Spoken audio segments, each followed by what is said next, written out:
नमस्कार, मैं हूं आपके साथ सोनिया। बुलेटिन की शुरुआत करेंगे।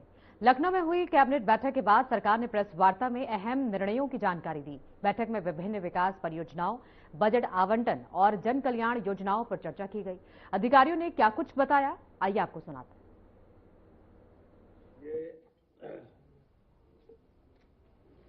मत संख्या 11 जनपद लखनऊ में इंटरनेशनल एग्जीबिशन सह कन्वेंशन सेंटर, जिसकी लागत 1435.25 करोड़ रुपए है, इसको आज मंत्री परिषद ने अनुमोदन कर दिया। लखनऊ के वृंदावन योजना के सेक्टर 15 में 10,000 व्यक्तियों की क्षमता का एक इंटरनेशनल एग्जीबिशन सह कन्वेंशन सेंटर का निर्माण ईपीसी मोड पर कराए जाने का आज मंत्री परिषद ने अनुमोदन दिया है। ईपीसी 1435 करोड़ 25 लाख।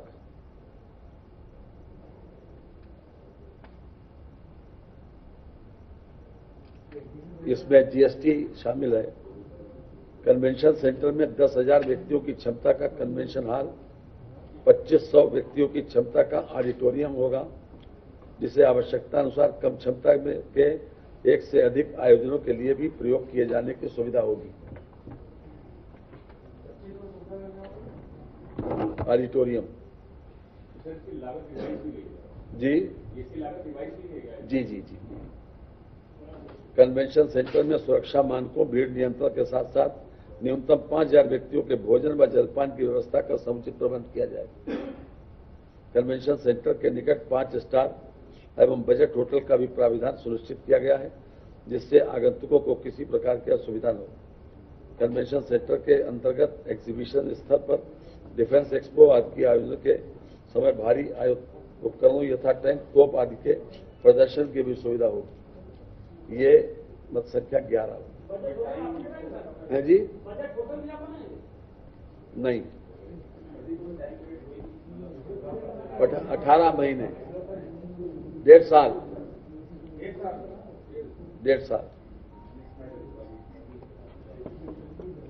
बुलंदशहर एवं खुर्जा विकास प्राधिकरण में विकास क्षेत्र के 14 राजस्व ग्रामों को सम्मिलित किए जाने के संबंध में आज मंत्री परिषद ने अपनी सहमति दे दी है।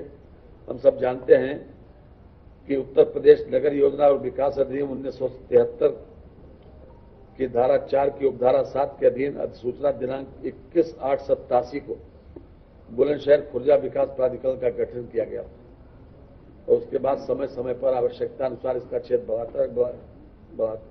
बढ़ाया गया। वर्तमान में जो हमारे सामने प्रस्ताव आया था वो 14 ग्रामों को उसमें शामिल करने का आया था। ये 14 ग्राम भी आपको बता दें। 14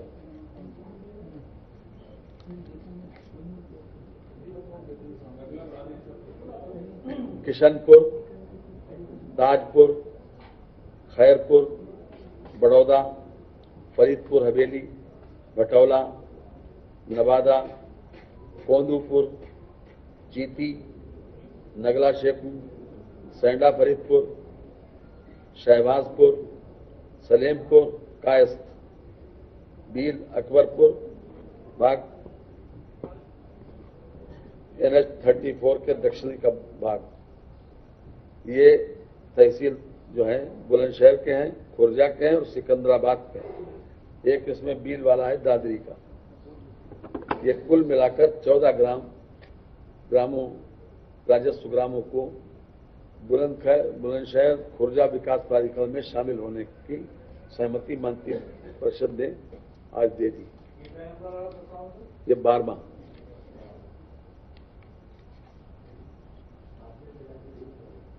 जी 13 उत्तर प्रदेश के प्राचीन धरोहर भवनों रोशन उद्दौला व छतर मंजिल, लखनऊ का है मामला। ये रोशन उद्दौला व छतर मंजिल जनपद लखनऊ को एडॉप्टिव रीयूज के अंतर्गत सार्वजनिक निजी सहभागिता पीपीपी मॉडल पर हेरिटेज पर्यटन इकाइयों के रूप में विकसित किए जाने हेतु भूमि का स्वामित्व पर्यटन विभाग को हस्तांतरित किए जाने के संबंध में मंत्रिपरिषद ने आज सहमति दे दी है। ये दो बताई हमने आपको, धरोहर भवन रोशन और दौला व छत्तर मंजिल जी, इसमें 1096.84 वर्ग मीटर है पहले वाले में। जब पर्यटन विभाग को निःशुल्क हस्तांतरित करने का प्रस्ताव दिया, यह है जो हस्तांतरित हो रही नजूल की जमीन है, मंत्रिपरिषद ने सहमति दे दी। और दूसरा है रोशन उद्दौला, वो पीपीपी मॉडल पर वो डेवलप करेंगे, ये लैंड डेवलप करेंगे। जो लोग पीपीपी मॉडल पर डेवलप करेंगे उसको लैंड दी गई। लैंड अगर नहीं देती तो वो अधूरा रहता। जनपद ललितपुर में पीएम असीम के अंतर्गत जिला चिकित्सालय राजकीय मेडिकल कॉलेज स्तर पर इंटीग्रेटेड पब्लिक हेल्थ लैब और 50/100 बेड के क्रिटिकल केयर ब्लॉक निर्मित कराए जाने हैं तो निःशुल्क भूमि आवंटित किए जाने के संबंध में ये जिलाधिकारी ललितपुर के पत्र संख्या फलाफला राजकीय मेडिकल कॉलेज स्तर पर इंटीग्रेटेड पब्लिक हेल्थ के लिए 50 से 100 बेड के क्रिटिकल केयर ब्लॉक निर्मित कराए जाने हैं निःशुल्क नजूल भूमि आवंटित किए जाने का प्रस्ताव उपलब्ध कराया गया आज, जिस पर माननीय मंत्रिपरिषद ने अपनी सहमति दे दी है। इसमें खासतौर से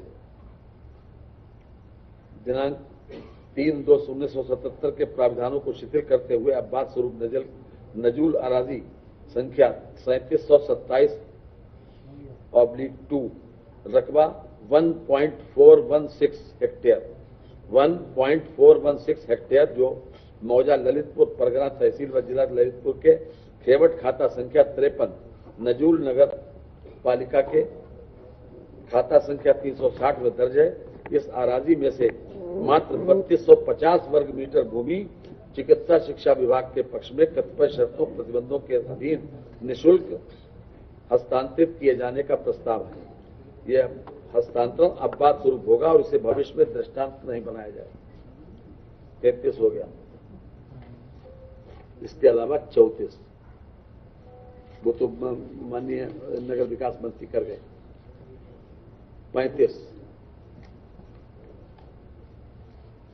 ये चीनी मिल की क्षमता बढ़ाने के बागपत की किसान सहकारी चीनी मिल बागपत की पेराई क्षमता 2500 टीसीडी के से बढ़ाकर 5000 टीसीडी की नई चीनी मिल स्थापित किए जाने के संबंध में है।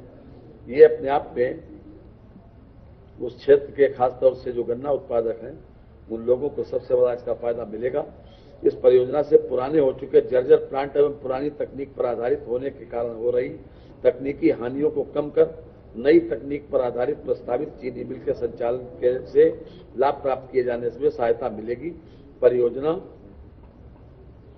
से गन्ना किसान सहकारी चीनी मिल बागपत क्षेत्र गन्ना किसानों को अधिकतम लाभ पहुंचाने, आय दोगुनी किए जाने एवं समय से गन्ना मूल्य भुगतान सुनिश्चित किए जाने से सहायता मिलेगी। ये भी अपने आप में इसमें पीआईबी द्वारा परियोजना लागत जो हमारे 372 करोड़ 49,89,000 रुपए की है, जिसका वित्त पोषण 50% राज्य सरकार के अंश पूंजी अनुदान 50% राज्य सरकार से ऋण के रूप में किया जाएगा।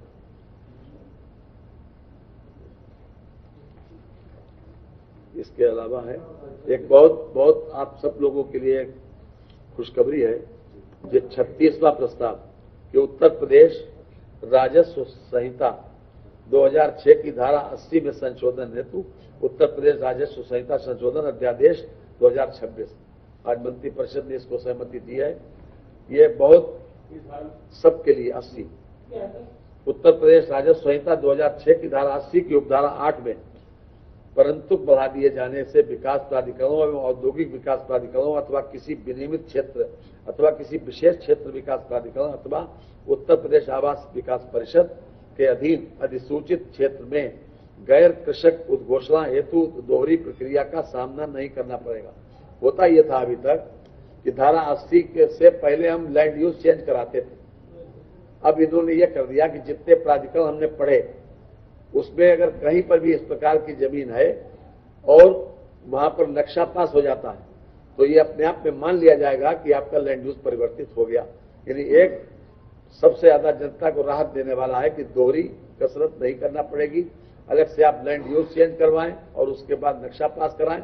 अब नक्शा पास कराने में ही सारी फॉर्मेलिटी निहित हो गई, नक्शा पास हो जाएगा, ये मान लिया जाएगा कि आपका लैंड यूज चेंज हो गया। Thank you very much.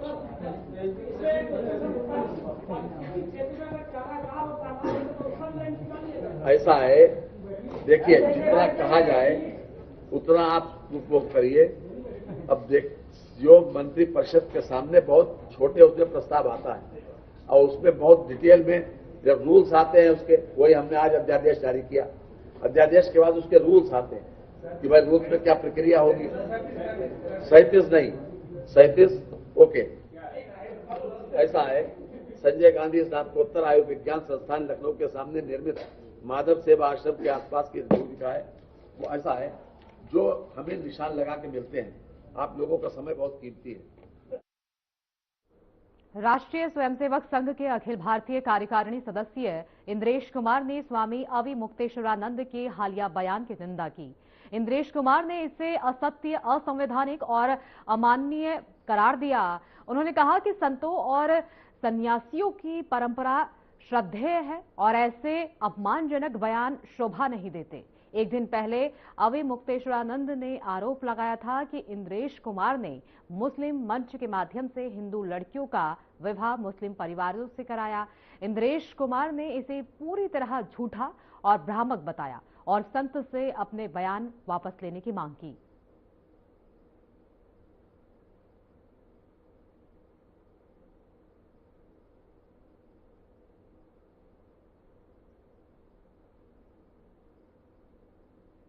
वहीं लखनऊ में निष्पक्ष एवं पारदर्शी भर्ती प्रक्रिया से चयनित 1228 नर्सिंग अधिकारियों के नियुक्ति पत्र वितरण के लिए कार्यक्रम का आयोजन किया गया, जिसमें सीएम योगी आदित्यनाथ ने शिरकत की।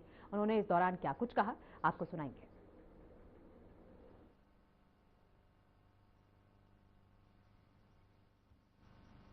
उत्तर प्रदेश के चिकित्सा संस्थानों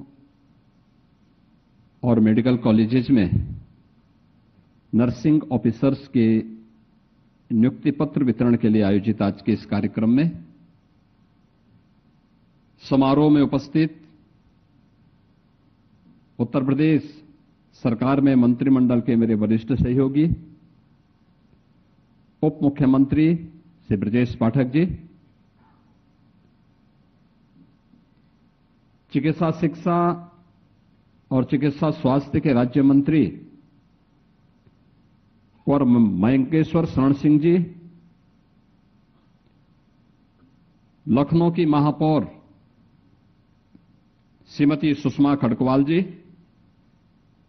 माननीय विधायक डॉक्टर नीरज बोरा जी, अपर मुख्य सचिव चिकित्सा स्वास्थ्य और चिकित्सा शिक्षा समित कुमार घोष जी, आज के इस गरिमामयी समारोह में यहां पर उपस्थित लखनऊ के हमारे चारों प्रतिष्ठित संस्थाओं के अटल बिहारी वाजपेयी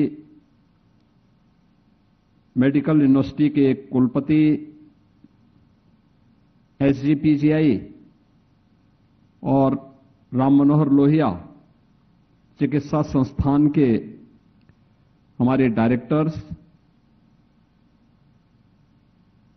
चिकित्सा शिक्षा विभाग के हमारे सभी अधिकारीगण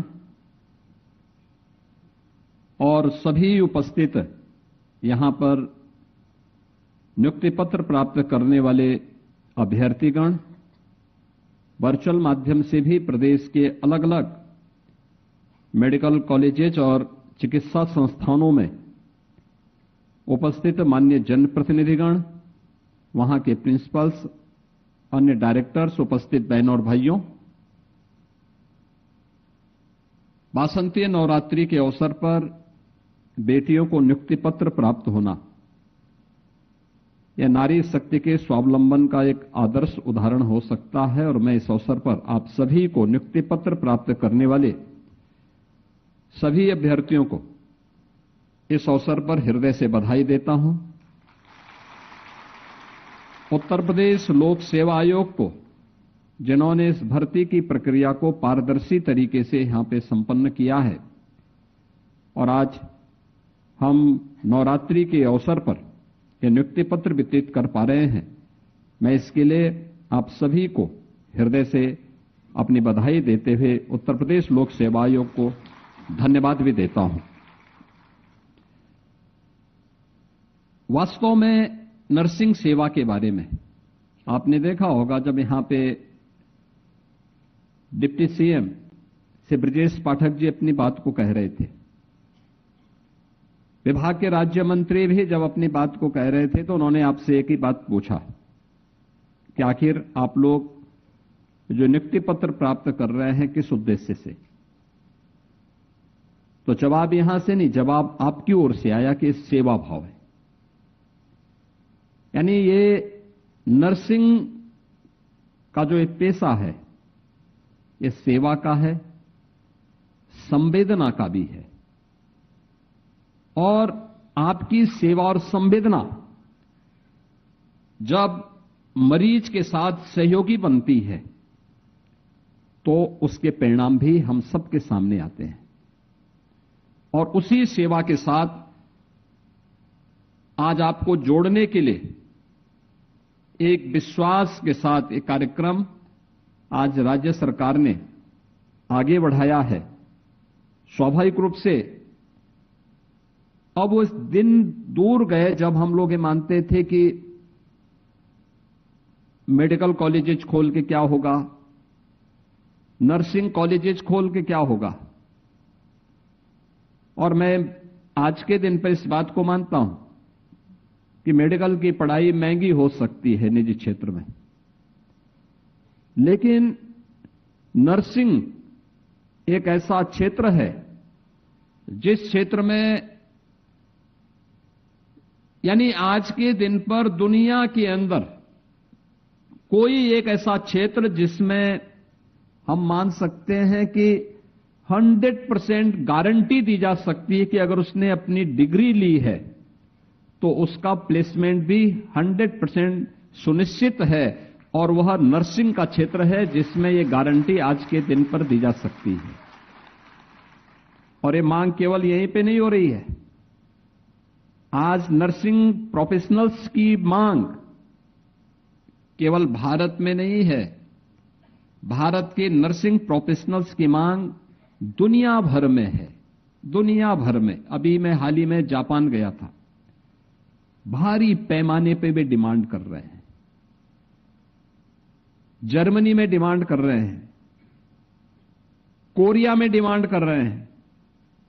आप यूरोप के तमाम देशों में जाएंगे, वहां पर भारत के नर्सिंग प्रोफेशनल्स के बारे में लोगों के मन में एक भाव है कि हां वे आएंगे, अच्छा कार्य करेंगे। और उस भाव के साथ आज आपको जोड़ने के लिए कि उत्तर प्रदेश के अंदर हम अपने मेडिकल कॉलेजेस में, अपने चिकित्सा संस्थानों में नर्सिंग केयर की बेहतरीन सुविधा उपलब्ध करा सकें, आज इसलिए सरकार आपको यहां पर अपनी सेवाओं के साथ जोड़ रही है। और चिकित्सा शिक्षा विभाग आज आपको ये नियुक्ति पत्र यहां पे उपलब्ध करवाने का कार्य कर रहा है कि लोक सेवा आयोग से आप लोगों का चयन हुआ है और अब चिकित्सा शिक्षा विभाग के माध्यम से आप लोगों को इस कार्यक्रम के साथ आगे बढ़ने का काम करना है। 2017 के बारे में उप मुख्यमंत्री श्री ब्रजेश पाठक जी ने आपके सामने पहले भी बताया क्या स्थितियां थी। 17 के पहले प्रदेश के अंदर बदहाली स्थितियां थी। 1947 से लेकर के 2017 तक इन 70 वर्षों में प्रदेश में सीमित संख्या में मेडिकल कॉलेजेस थे, केवल 17 गवर्नमेंट मेडिकल कॉलेजेस थे। निजी क्षेत्र को मिला दें, निजी क्षेत्र की ज्यादा संख्या थी, गवर्नमेंट के स्तर पर कम थी। कुल मिलाकर के 40 मेडिकल कॉलेजेस पूरे प्रदेश में थे। और आज उत्तर प्रदेश में गवर्नमेंट के स्तर पर और निजी क्षेत्र को मिलाकर के, निजी क्षेत्र के कम हैं, अब सरकार के स्तर पर ज्यादा कॉलेजेस चलाए गए हैं। इनकी संख्या बढ़कर के 81 हो गई है। 81 मेडिकल कॉलेजेस हमने मात्र पिछले 9 वर्ष के अंदर प्रदेश के अंदर संचालित किए हैं। पहले नर्सिंग या पैरामेडिक्स के बारे में लोग बहुत गंभीर नहीं होते थे। ये मान के चलते थे कि जैसे तैसे इनकी नियुक्ति हो जाए, अगर हॉस्पिटल बन गए लेकिन वहां पे डॉक्टर की नियुक्ति हो जाती थी, डॉक्टर जाए न जाए लेकिन नियुक्ति हो गई, वहीं पे औपचारिकता पूर्ण होती थी। न वहां इक्विपमेंट होते थे, न नर्सिंग ऑफिसर्स होते थे, न पैरामेडिक्स होता था, न टेक्नीशियन होते थे, न वार्ड बॉय होता था। सब कुछ भगवान भरोसे था। स्वास्थ्य की सुविधा भी भगवान भरोसे थी। लोग मरते थे उस अज्ञात बीमारी दिखा करके, उन्हें ऐसे ही जैसे तैसे छोड़ दिया जाता था। लेकिन हम लोगों ने इस बात को देखा कि कैसे इन सेवाओं को आगे बढ़ाने का परिणाम किस रूप में आगे बढ़ा। इस स्वास्थ्य की सुविधा लखनऊ में केजीएमयू, आरएमएल या एसजीपीजीआई पहले से काम कर रहा था। लेकिन मुझे गत वर्ष नेशनल मेडिकोच के एक कार्यक्रम, मेडिकोच ऑर्गेनाइजेशन के कार्यक्रम में हमें एक जाने का अवसर मिला था। हमारे बाबू कल्याण सिंह कैंसर इंस्टीट्यूट के जो डायरेक्टर हैं, जो केजीएमयू के पूर्व वीसी रहे हैं, डॉक्टर भट्ट, वे उस कार्यक्रम को कुछ संगठनों के साथ मिलकर के संचालित करते हैं। और जब मैंने उनके कार्यक्रम के बारे में पूरा डाटा देखा कि जिन 7 जनपदों में उनकी यात्रा गई थी, उन 7-8 जनपदों के जो डाटा सामने आए थे भारत नेपाल के सीमावर्ती क्षेत्रों में, लाखों की संख्या में मरीजों के बारे में, उपचार की व्यवस्था, और वहां पर वॉलंटरी देश भर से और प्रदेश भर के डॉक्टर जाकर के उस पूरी यात्रा में सहभागी बनकर के मेडिकल शिविर का आयोजन करते हैं, स्वास्थ्य मेला का आयोजन करते हैं, अवेयरनेस के कार्यक्रम वहां संचालित करते हैं। और वे डाटा उस समय हमें बताते थे कि वास्तव में स्वास्थ्य की सेवा उन क्षेत्रों में आवश्यक है जिन क्षेत्रों में अब तक कोई नहीं पहुंचा है। और आज ये यात्रा ही नहीं, अब वहां हमारे मेडिकल कॉलेजेस भी पहुंच रहे हैं। मेडिकल कॉलेजेस के माध्यम से नर्सिंग कॉलेजेस भी अब वहां पे हमारे पहुंच रहे हैं। जितने नर्सिंग कॉलेजेस, मुझे याद है गोरखपुर में एक नर्सिंग स्कूल चलता था पहले, उत्तर प्रदेश स्वास्थ्य विभाग का।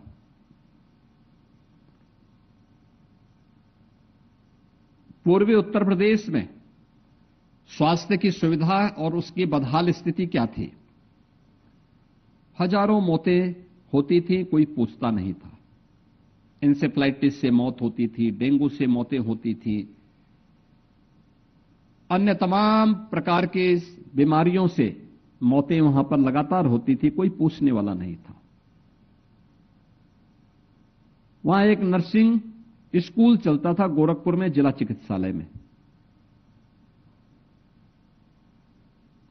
एक बार वहां की जो प्रिंसिपल थी वो अकेली थी, अकेले प्रिंसिपल भी थी और वही फैकल्टी भी थी। वहां जीएनएम और ईएनएम के कोर्सेज चलते थे।